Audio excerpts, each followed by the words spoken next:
Felipe no fue un discípulo del Señor Jesucristo. La primera mención que nos hace la Biblia acerca de este personaje, de este hombre, es que fue un diácono en la iglesia primitiva de Jerusalén. Parece mentira una iglesia tan grande, tan bonita, tan bendecida, con una palabra extraordinaria, la presencia de los apóstoles que habían estado personalmente con el Señor Jesucristo, que el primer problema que tuviera esa preciosa iglesia fuera la hora de la comida. Dice que hubo murmuración. En la iglesia primitiva hubo murmuración.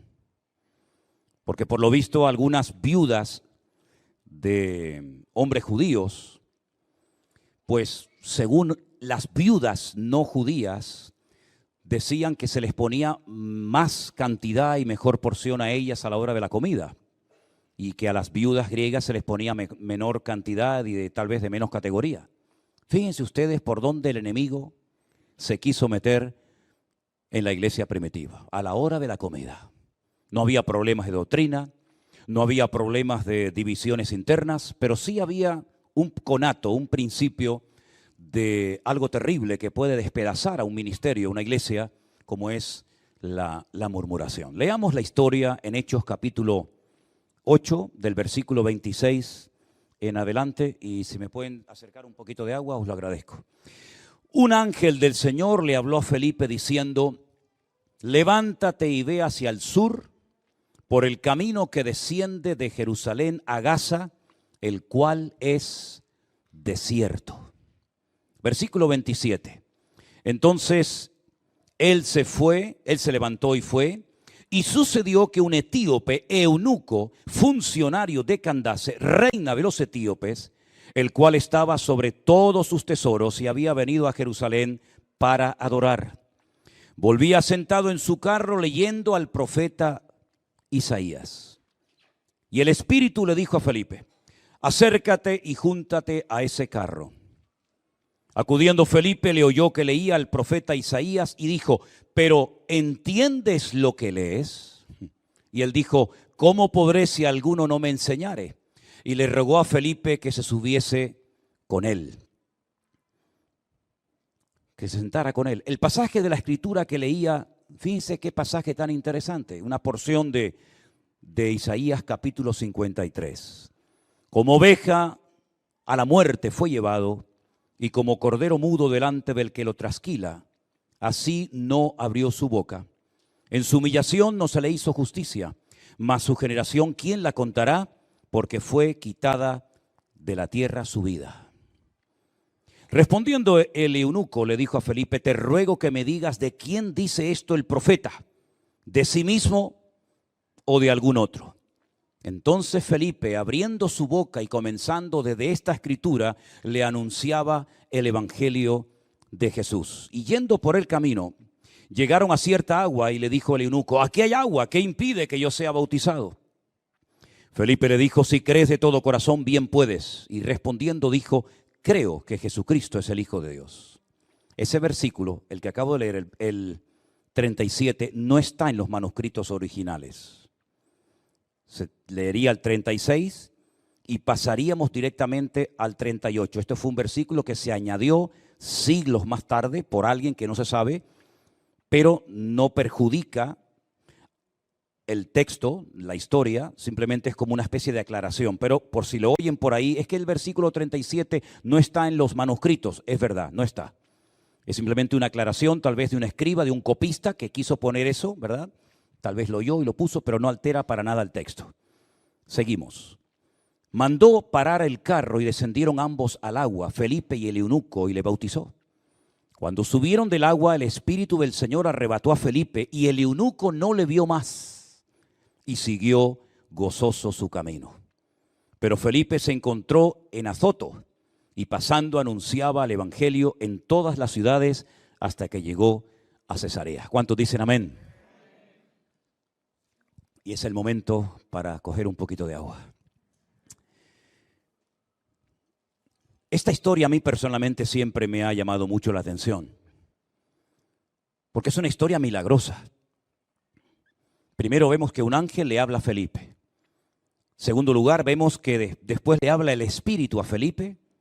Y después vemos algo que solamente había ocurrido dos veces en el Antiguo Testamento, cuando una persona está en un lugar y es transportado a otro. El caso de Not y el caso del profeta Elías. En el Nuevo Testamento no hay nadie que haya sido llevado y aparece en otro lugar. Esta ciudad que menciona aquí la Biblia, Azoto, es la ciudad de Asdod y está exactamente a 35 kilómetros de donde Felipe estaba bautizando al eunuco. El Señor le arrebató y se lo llevó a 35 kilómetros de distancia. ¿Lo creen? ¿Sí o no? Es lo que dice la palabra de Dios, ¿verdad? La primera vez que vemos a Felipe en la Biblia, lo vemos en la iglesia primitiva, sirviendo. La palabra diácono es una palabra griega que significa servidor. Y eso es lo que era Felipe, pero cuidado, los diáconos de aquella época no eran como los diáconos hoy en día. Los diáconos de aquella época eran hombres impresionantes. Yo creo que muchísimos pastores no tenemos ni los requisitos que tenían los diáconos de la iglesia primitiva para servir al Señor. Dice que tenían que ser hombres llenos del Espíritu Santo, de buen testimonio y de sabiduría para servir las mesas. Claro, el follón que se había armado a la hora de la comida, se necesitaban hombres evidentemente con mucha sabiduría. Porque para que las mujeres se llevaran, bueno, vamos a dejarlo ahí. Un diácono, un servidor, un camarero dentro de la iglesia primitiva. La segunda vez que lo vemos, después de que se produce un conato de persecución en Jerusalén, cuando matan a Esteban, ¿se acuerdan? Dice que comienza una persecución en Jerusalén y todos son esparcidos. Y él llega a Samaria y allí les predica el evangelio. Y dice que en Samaria la gente unánime escuchaba atentamente las palabras de Felipe, oyendo y viendo las señales que hacía. Una auténtica revolución espiritual, a tal punto que la iglesia primitiva le dicen a Juan y a Pedro, oye, vayan a Samaria a ver qué es lo que está pasando allí. Porque nos están llegando noticias de un avivamiento, de un despertamiento espectacular. Y Felipe está en medio de la ola y queremos ver qué es lo que está haciendo este diácono. Así que de diácono, de servidor de la iglesia primitiva, pasó a ser un tremendo hombre, un evangelista utilizado en Samaria, donde el Señor Jesucristo había estado años atrás. Y la siguiente vez que lo vemos, este caso, ya lo vemos como un misionero. Un hombre que está en Samaria sirviendo al Señor, predicando el evangelio, pero el Señor le dice, deja todo esto y vete por un camino que es totalmente desierto. No le da ninguna explicación, no le dice para qué lo manda, ni a quién lo manda, ni tampoco le dice cuánto va a durar ese viaje.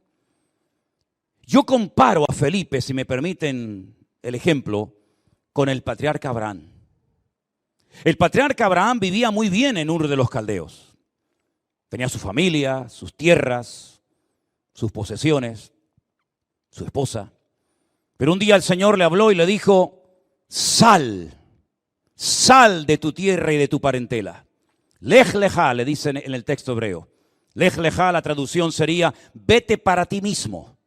Es decir, que si te quedas vas a perder muchas bendiciones. Pero si sales, el que más favorecido va a salir de todo esto, vas a ser tú. Así que sal, déjalo todo. No le preguntó, Señor, ¿y a dónde voy? ¿Y por qué tengo que salir? ¿Es que acaso no me puedes bendecir aquí? ¿Es que aquí no me puedes prosperar? ¿Es que aquí no me puedes usar? ¿Por qué tengo que dejarlo todo y empezar de cero sin saber a dónde iba? Y por eso yo comparo a Abraham, este hombre obediente que no cuestiona, que no pregunta nunca nada al Señor, lo comparo con Felipe. Porque Felipe estaba activo en las cosas del Señor. Felipe estaba involucrado en una campaña, diríamos hoy en día, evangelística tremenda. Lo que estaba pasando en Jerusalén con los apóstoles, ahora está pasando en Samaria con él. Centenares de personas se convierten. Gente está siendo liberada de demonios.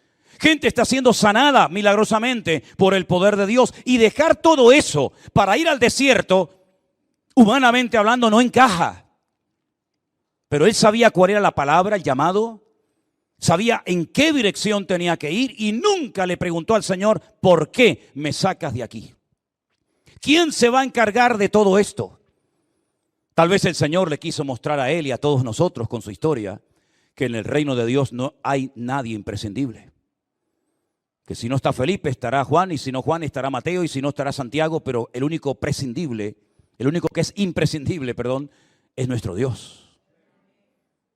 Felipe no cuestiona al Señor, no le pregunta nada, sino que sale en obediencia. Qué diferente, pensaba yo estos días, a la reacción del profeta Jonás.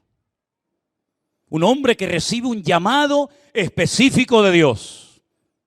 Sabe el mensaje, sabe el lugar, sabe absolutamente todo lo que tiene que hacer de aquí en adelante. Y lo que hace es todo lo contrario a lo que el Señor le está pidiendo que haga. Tiene que ir a Nínive, predicar un mensaje duro, de juicio, de arrepentimiento. Si en 40 días el país no se arrepiente, serán destruidos todos, desde el más grande hasta el más pequeño. Jonás podía haber dicho, gloria a Dios, soy el primer profeta de Israel, que el Señor lo manda a tierras lejanas para predicar la palabra, para que se conviertan los gentiles, los paganos. En absoluto. Vivía en Jerusalén. Y dice que descendió, primer descenso, hasta Jaffa, o Jope, como se conoce bíblicamente.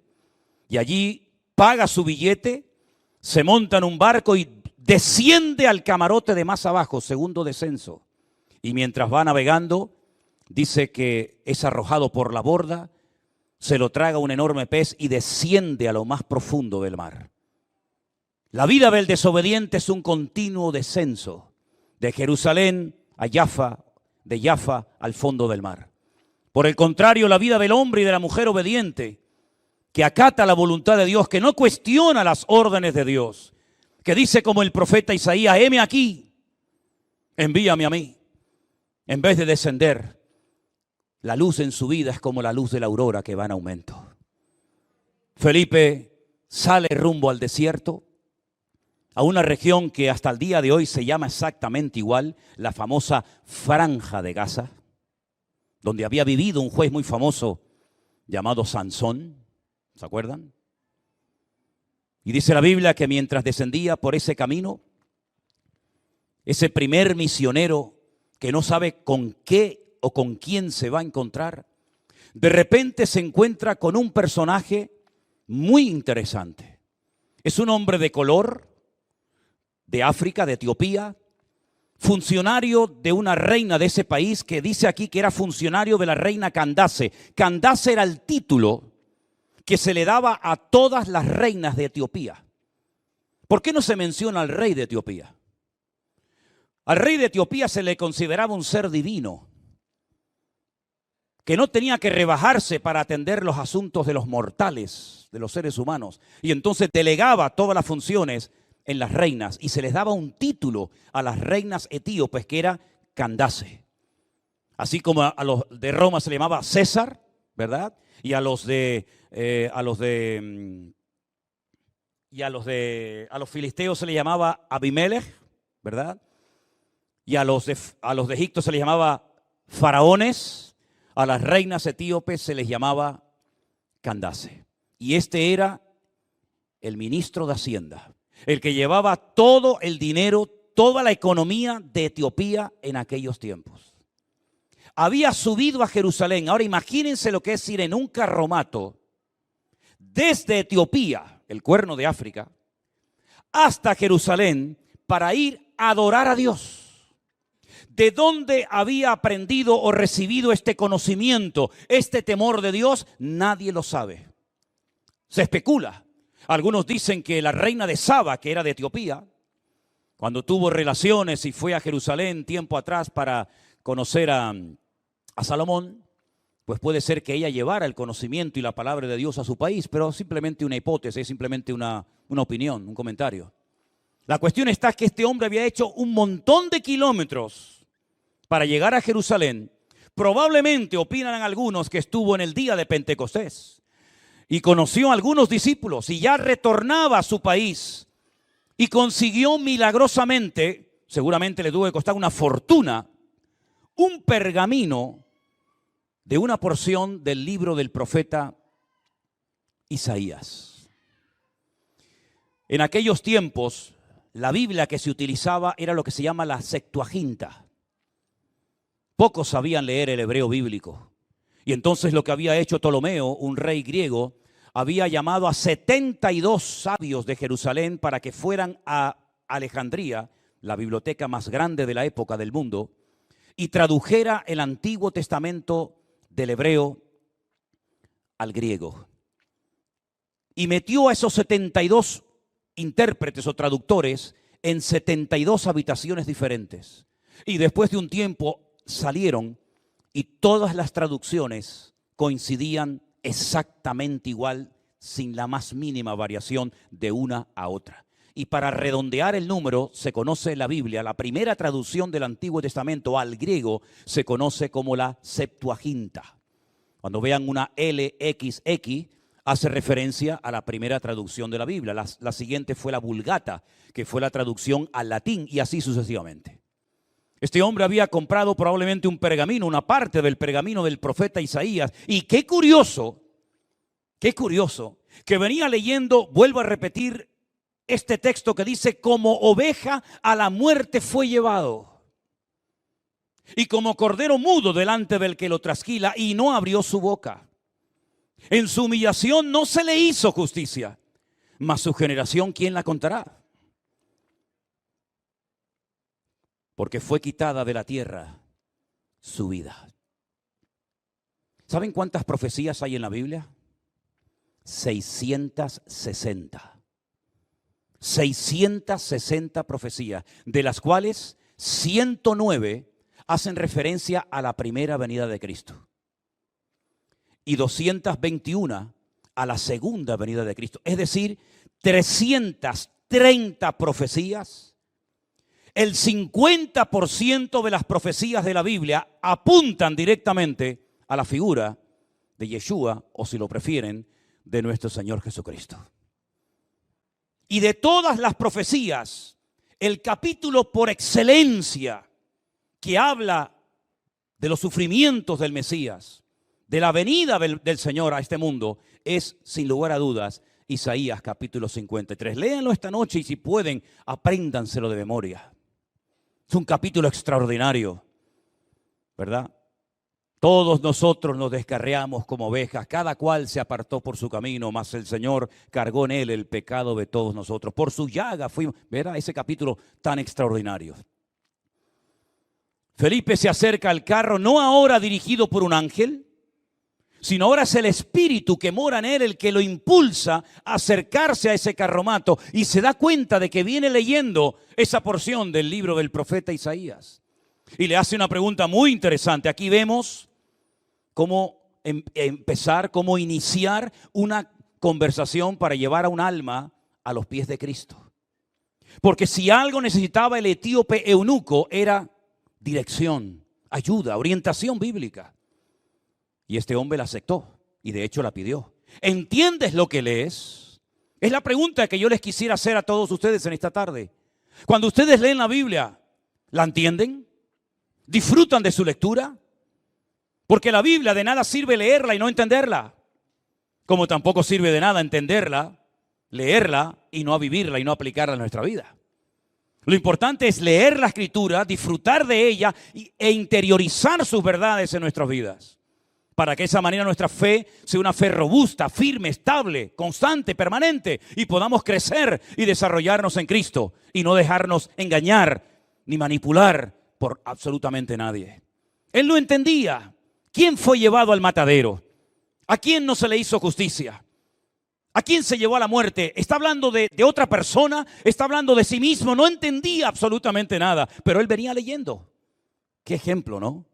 Va a Jerusalén, que no lo van a dejar entrar en todos los departamentos del templo, porque el libro de Deuteronomio prohibía la entrada a eunucos a la presencia del Señor. Segundo, es un gentil que podía ser un prosélito. ¿Qué es un prosélito? Un prosélito era un hombre que se dejaba circuncidar, que se convertía al judaísmo y tenía ciertos privilegios, pero nunca iguales a los de los judíos. Y a pesar de todo, este hombre hace un viaje largo de ida, de vuelta, y aprovechando el tiempo por el camino, va leyendo nada más y nada menos que al profeta Isaías. Felipe se monta en el carro, seguramente viajaron durante días, No era solamente Felipe y el etíope, seguramente llevaba sus esclavos, sus soldados o lo que fuera. Y cuando llegan a un lugar, dice la Biblia, que sale del etíope, sale del eunuco, la pregunta de, aquí hay agua, ¿qué impide que yo sea bautizado? Seguramente Felipe le habló del bautismo, porque tanto en el judaísmo como en el cristianismo se entra con el acto público del bautismo. Lo que pasa que en el judaísmo se llama mikveh y en el cristianismo se llama el bautismo. Pero es prácticamente igual, es lo mismo, es sumergir a una persona. Sumergirla, dije, ¿no? O sumergir, ¿qué dije? Sumergir, eso, sumergir a la persona, ahogarla un poquito. Y este hombre quería ir en serio con el Señor. Este hombre quería verdaderamente rendirle su vida a Cristo. Y lo hizo. Y Felipe le dijo, si tú crees de todo corazón, fíjate qué requisito, ¿no? ¿Y cuándo vas a pagar los diezmos? ¿Has hablado en lenguas? ¿Y las primicias cuándo me las vas a dar? Qué diferente eran los predicadores de la Biblia los de hoy en día, ¿verdad? Ese evangelio tan hermoso, lo entregaban así tal cual era. Mira, ¿tú crees en Jesucristo de todo corazón? Claro que creo. Pues ya está, pues no nos compliquemos la vida, hijo. Dice que lo bautizó. Al momento de salir del agua los dos, Felipe desapareció instantáneamente de su presencia. El Señor lo transportó a 35 kilómetros de distancia. Lo dejó a mitad de camino, lo dejó en Asdod. Todavía tenía camino para llegar a Cesarea, donde finalmente lo vemos casado con 4 hijas y dándole hospedaje al apóstol Pablo en su casa y también recibiendo a Agabo, aquel profeta que venía a advertirle de ciertas y determinadas cosas al apóstol Pablo, ¿verdad? Y dice la Biblia algo que me llama mucho la atención, que el etíope nunca más lo volvió a ver, pero dice que siguió gozoso su camino. ¿Cuántos dicen amén? Es decir, el énfasis no está en el instrumento, en Felipe. Ya Felipe hizo y dijo lo que tenía que hacer y decir. Fuera, se acabó. Ahora el protagonista es el gozo del Señor que ha entrado a morar en ese corazón. Y eso es lo que nosotros tenemos que tener bien claro en nuestra vida. Siempre habrá un instrumento, un hombre, una mujer, una persona, alguien que nos habló de Cristo, que nos llevó a los pies del Señor, la primera Biblia que nos regaló a alguien, ¿verdad? La primera invitación a un culto, etcétera, etcétera. Pero no nos olvidemos de que a quien tenemos que adorar y honrar y exaltar no es al instrumento, sino es al Dios que utilizó a ese instrumento. ¿Cuántos dicen amén? Y en este caso, Felipe era un instrumento. Aleluya, nada más que un instrumento.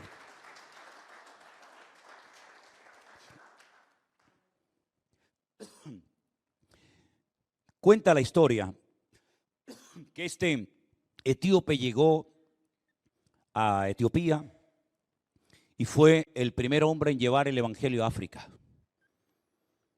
Y muchos etíopes hoy en día practican muchas cosas del judaísmo, porque no solamente aprendieron tal vez de la reina de Saba, sino tal vez de este hombre que todavía le faltaba mucha instrucción. Prueba de ello es que Israel hizo una operación llamada Operación Salomón hace unos cuantos años atrás, donde llevó de Etiopía a 80,000 etíopes a Jerusalén, porque decían o dicen que tenían algo que ver con los judíos de antaño. Lo llaman los falashas, los únicos judíos negros del mundo, ¿verdad? Y vemos en esta historia que Dios sabía dónde estaba el etíope eunuco. Felipe, cuando salió de Samaria, no sabía dónde iba. No sabía lo que se iba a encontrar. Pero el Señor sabía perfectamente que en medio de aquel camino desértico, que no había nada ni nadie, se encontraba un adorador, se encontraba un hombre con hambre de Dios. Y es que siempre pasa lo mismo. No solamente con el etíope eunuco, sino también con el carcelero de Filipo. Y también con aquel que debajo de una higuera dice que era un verdadero israelita y nadie lo sabía y el Señor lo descubrió. Y también con aquel centurión romano que en Cesarea dice que daba limosnas y adoraba al Señor, llamado Cornelio, y que mucha gente lo conocía y otros no, pero el Señor sabía dónde estaba. Y como aquella mujer encorvada que hacía 18 años que nadie se fijaba en ella, tal vez era el motivo de risa de los niños. Pero sin embargo dice la Biblia que detrás de unas cortinas donde nadie podía verla, el Señor la vio, la llamó y le dijo: mujer, eres libre de tu enfermedad. En otras palabras, no hay nada, ni un solo detalle de nuestra vida que pase desapercibido ante los ojos del Señor. Él sabe cómo estás hoy, ahora mismo ahí, sentado en esa silla. Él sabe lo que tu matrimonio necesita. Él sabe lo que está pasando por tu mente, lo que has llorado, lo que has sufrido, lo que te han hecho, lo que no te han hecho. Él lo sabe todo de tu vida. Mis ojos vieron tu gloria en nuestro embrión. En el embrión nosotros pudimos tener una conciencia de la existencia de ese Creador, Dios Todopoderoso. No hay ni un solo detalle que se escape a los ojos del Señor. Él es un Dios omnisciente, todo lo sabe, el pasado, el presente y el futuro, mucho mejor que todos y cada uno de nosotros. Y ahí estaba este pobre hombre, leyendo y leyendo y leyendo, esforzarse de quién habla, quién es este cordero y quién es esta oveja y por qué lo mataron y por qué no lo mataron. Y el Señor dice a Felipe, vete y háblale a este alma de mi amor, de mi persona, de mi palabra. Y exactamente igual ha ocurrido contigo y conmigo. Yo nunca busqué a Dios. Puede ser que algunos de aquí fueran religiosos y fueran a misa o a cultos y leyeran la Biblia. No es mi caso. Jamás me interesaron las cosas de Dios. Jamás me interesó nada de Dios, ni de la Biblia, ni de nada de eso. Y yo nunca le busqué. Pero Él me buscó a mí y me encontró. Y si en esta tarde tú has venido a este lugar, no es por casualidad. Es porque el Señor ha pensado en ti. Y ha movido muchas circunstancias y factores. Y ha hecho posible que tú llegaras hasta este lugar. Para que hoy sepas que Dios te ama. Y que te ha buscado. Y que antes de tu nacimiento ya Él había muerto por ti. En una cruz derramando su sangre. Ese es nuestro Dios. Porque yo al principio de mi conversión me preguntaba y decía, Señor, si tú moriste hace 2000 años, yo allí no estaba. Yo no había cometido ni un solo pecado en aquel momento. Pero el Señor sabía que los iba a cometer. Así que no solamente murió por aquella generación, sino murió por todas las generaciones que aún no habían nacido, pero que Él sabía perfectamente que todos nosotros nos descarriamos como ovejas, cada cual se apartó por su camino, mas el Eterno cargó en Él el pecado de todos y cada uno de nosotros. Así que por eso dice la Biblia que Él no tiene que morir todos los años, sino que Él hizo un sacrificio una vez y para siempre. Y en cuanto entendamos esa gran verdad y aceptemos a Cristo como nuestro Señor y Salvador personal, comenzamos a experimentar el gozo de la salvación. Hemos pasado de muerte a vida, hemos nacido de nuevo. Nuestro nombre ahora mismo, hermano, está escrito en el libro de la vida. Si muriéramos en esta noche, iríamos directamente a la presencia del Señor. ¿No es maravilloso todo esto? Es increíble saber que Dios me amó a mí, aleluya, aunque yo a Él no la había buscado. La primera vez que me llevaron a una iglesia era día de escuela dominical, un domingo a la mañana. Y se enseñó ese día. Yo de verdad que me quedo sorprendido cómo puedo recordar algo que se me enseñó hace 50 años o más, yo qué sé. Enseñaron en la clase de escuela dominical el versículo que dice, nosotros le amamos a Él porque Él nos amó primero. Y yo salí de ahí repitiéndolo y repitiendo. Yo creo que ya fue un principio de algo que Dios iba a darme, ¿no? Con el paso de los tiempos. Y yo me preguntaba, ¿nosotros le amamos a Él? Porque Él nos amó primero. Y por la tarde fui y le quería preguntar a aquel señor que llamaban pastor, ¿en qué nos amó Dios primero? Y justamente predicaron del Hijo Pródigo. Y ahí entendí el amor de Dios que me transformó la vida hasta el día de hoy. Pero esta paz que tenemos, hermanos, este gozo, a pesar de todo lo que ha ocurrido y va a seguir ocurriendo en el mundo, muchos no tienen esta paz. Muchos están por ahí afuera, indiferentes, fríos, no quieren saber nada. Pero estoy seguro que en esta isla tiene que haber uno como este etíope, que está leyendo la Biblia, que está orando, que está clamando a Dios, Dios mío, mándame a alguien, mándame una señal, un ángel, quien sea, que venga y me muestre el camino. ¿Y por qué no oramos cada día para que Dios ponga ese etíope en nuestro camino? Porque Dios sabe dónde están. Yo no sé si es en Arona, en Adeje, en la punta de Teno, no sé dónde están, pero el Señor los está viendo ahora mismo. Y si nosotros nos dejamos usar, porque ahí está la cosa, si nos dejamos usar, seríamos capaces de decirle, Señor, cuenta conmigo. Si en esta semana hay alguien que se va a quitar la vida, que ya no aguanta más, pero yo puedo llevarle tu palabra, úsame, cuenta conmigo. ¿Cuántos estarían dispuestos? Gloria a Dios. Pues vivamos con esa expectativa cada día, queridos hermanos.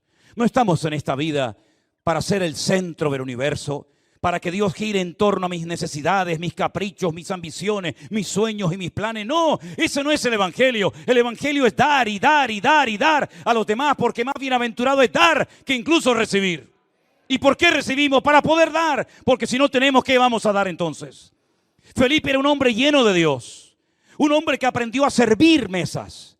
Y Dios vio esa fidelidad, y la Biblia dice que el que es fiel en lo poco, Dios lo pone sobre mayores cosas. Y de diácono pasó a evangelista, y de evangelista pasó a misionero, y de misionero pasó a tener un hogar maravilloso, donde sus hijas también servían al Señor y predicaban la palabra y darle hospitalidad a grandes hombres de Dios, como dije antes, como el apóstol Pablo. Por lo tanto, aprendamos y vamos a gozarnos en los tiempos de preparación. Bienaventurado el varón que se gozó y no menospreció el día de las pequeñeces, dice la Biblia. Todos quieren cosas grandes, todos quieren empezar la casa por el tejado, pero la vida cristiana se empieza desde abajo, picando piedras. Y si Dios ve tu fidelidad y cómo te gozas sirviendo una mesa, cómo colocando una silla, cómo barriendo un suelo, cómo limpiando un baño, cómo haciendo funciones de quiero lo que sea, y Dios te ve que te gozas, te va a elevar y te va a dar más, porque el desobediente desciende como Jonás, pero el obediente sube y va de gloria en gloria y de victoria en victoria y de bendición en bendición en el nombre del Señor. Aleluya. Esa es la vida del Hijo de Dios. Esa es la vida de un cristiano. Ahora, ¿no se han preguntado ustedes alguna vez cómo es posible que haya miles y miles y miles de judíos en Jerusalén que están todo el día con la Biblia en la mano? Todo el día leyendo la Biblia. Los ortodoxos no trabajan, trabajan las mujeres. Para que ellos estén con tiempo para orar y leer la Biblia. ¿No habrán leído este capítulo y los salmos y otros pasajes de la Biblia cientos y miles de veces?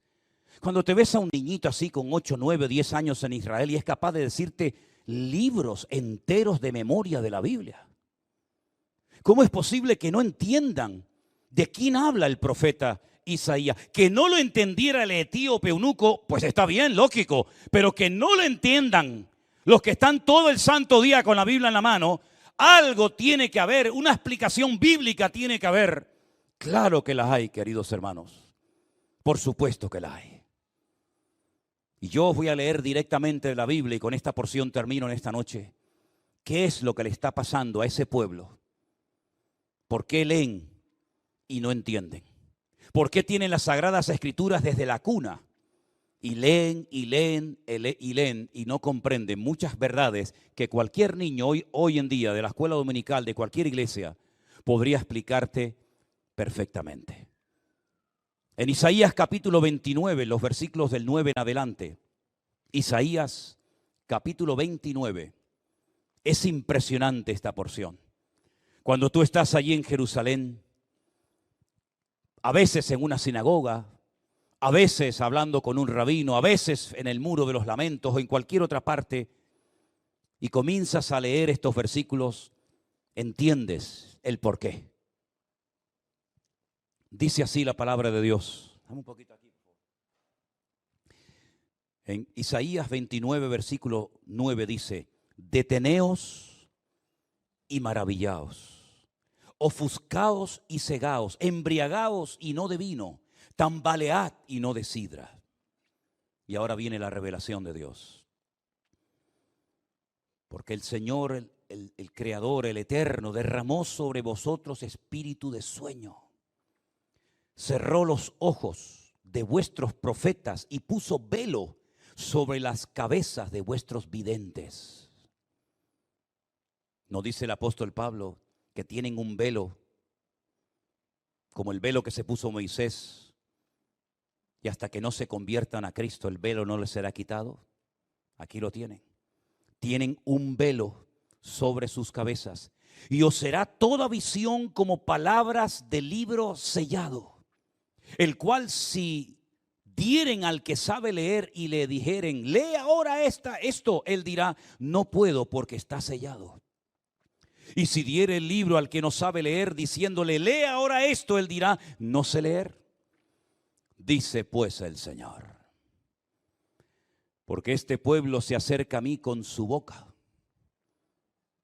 y con sus labios me honra, pero su corazón está lejos de mí. Su temor de mí no es más que un mandamiento de hombres que les ha sido enseñado. La Torá She'al-Peh, lo que ellos llaman la tradición, que tiene casi más peso o valor que la misma palabra escrita. Mandamientos, tradiciones, costumbres de hombres que se pasan de generación en generación. Esto no se puede hacer, esto es así, esto es así, hasta el punto, fijaros hasta dónde han llegado lamentablemente, hasta el punto que cuando leen Isaías 53 le dicen, no busquen al Mesías ahí porque no está por ninguna parte. Màu lấy bút dạ quân tử mà ra đi đo sự diều hầu nham hiểm của tiểu nhân, nếu mặt trăng là tiền để tình chúng mày lên xuống như thủy triều dâng. Mày quê tao khi tao bên mày, mày lên cao đi tao trên này, đợi cho mày được bằng tao vị trí mày mơ bao đêm ngày men. Nhìn mặt của mày lại thêm dày men, tao đạp cho mặt mày thêm dày men, để sao lại phản tao men. Gọi là nỗi khổ đấy nhưng ai hay giờ đây tao biết lột cái bàn. Bạn mày cũng bán đứng đâm ngang, mày lại xem tình ai mà lý gian. Người ta say đắm một tình thương, người ta gắn bó cả chặng đường.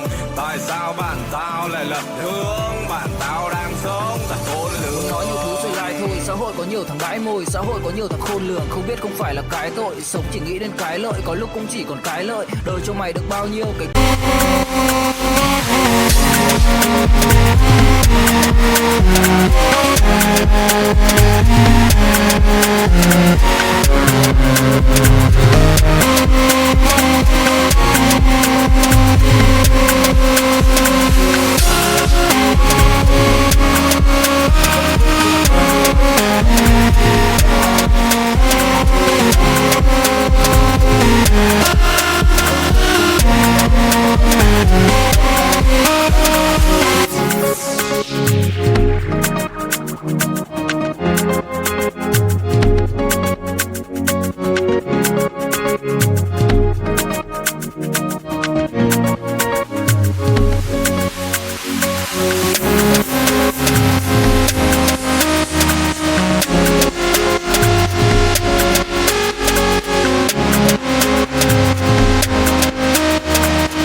thì những niềm tin sẽ đến sau. Sự thật nằm trong lòng người, đâu phải câu chuyện để biến tấu. Chiến đấu với kẻ giả dối đã chuyên sâu, đời có nhiều đường vòng tao vẫn đi thẳng như một chuyến tàu. Hy sinh hùng hồn thì dễ nhưng chết ung dung thì mới khó. Định mệnh chúng mày chỉ tới đó và đừng bàng hoàng khi thằng phản mày lại là thằng bạn nối khố có cả. Lẽ đời là ai cũng hiểu, những thằng ba que thường xỏ lá, còn tự trọng con người thì nhỏ quá. Phần lớn đều sống bao phải chính kiến thay đổi khi gió phả bỏ qua. Ahí no está hablando Isaías de los sufrimientos futuros del Mesías, sino de nuestros sufrimientos como pueblo de Israel de cara al futuro. Y entonces dice, ahora entendemos. Nosotros como ovejas fuimos llevados al matadero, ¿verdad? Y comienzan a verse en un capítulo donde no están y no ven al que tienen que ver, que es el Señor. ¿Por qué? Porque le adoran con sus bocas, pero su temor de Dios no es que mandamientos de hombres que les ha sido enseñado. Por tanto, he aquí que nuevamente excitaré yo la admiración de este pueblo con un prodigio grande y espantoso, porque perecerá la sabiduría de sus sabios y se desvanecerá la inteligencia de sus entendidos. ¿Entienden ahora? ¿Entienden ahora como un pueblo tan culto, tan sabio, que el 80% de los premios Nobel del mundo los han ganado ellos? ¿Entienden ustedes cómo es posible que un pueblo que en pocos años ha convertido un desierto en un vergel? ¿Entienden ustedes cómo la mayoría de los artilugios que tenemos y usamos cada día han sido inventados por ellos? ¿Entienden ustedes cómo la tecnología puntera en el mundo entero viene de Israel y no son capaces de entender una profecía de Isaías capítulo 53? Alguna explicación tiene que haber. Aquí la tienen. El Señor ha puesto un velo sobre sus ojos.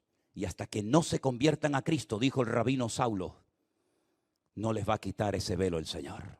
Porque el evangelio no es acariciar ni lisonjear al pecador. El evangelio golpea al ego del hombre. La ley va a la cabeza.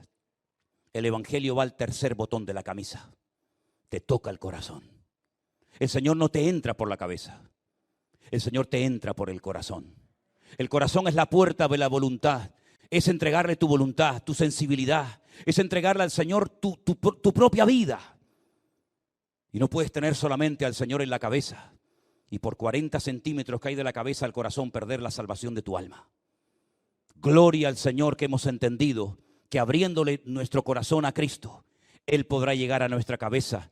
Y si lo entendemos, gloria a Dios. Y si no entendemos sus órdenes, no pasa nada, porque lo tengo en mi corazón y lo que no entiendo ahora, lo entenderé más tarde. Y si no lo entiendo nunca, no pasa nada, porque lo que tenía que entender, que Él es el camino, la verdad y la vida, que no hay otro nombre bajo el cielo dado a los hombres, que Él es el único mediador entre Dios y los hombres, lo he entendido y le he entregado mi vida y mi corazón a Cristo. Y ahora soy nueva criatura. Las cosas viejas pasaron, he aquí todo se ha hecho nuevo. Fuertes aplausos a Él. Gloria a Dios. Y a su nombre, y a su nombre. Ese es nuestro Dios. Aleluya. Bendito sea Dios, santo. Gloria a tu nombre, Jesús. Disfrutan ustedes con la palabra, ¿verdad? Pues eso es lo que yo quiero. Eso es lo que yo quiero. Que ustedes del pueblo de Dios disfruten con la palabra. Y no con el show del hombre, sino con la palabra de Dios, ese gozo, esa alegría. Sí, Señor, lo entiendo. Tu palabra me ministra, tu palabra me exhorta, tu palabra me anima. Eso es lo que yo quiero enseñar. Y llevo 40 años intentando hacerlo. Y gloria a Dios lo estamos consiguiendo para la gloria del Señor. Cierra tus ojos ahí donde estás, mi querido hermano.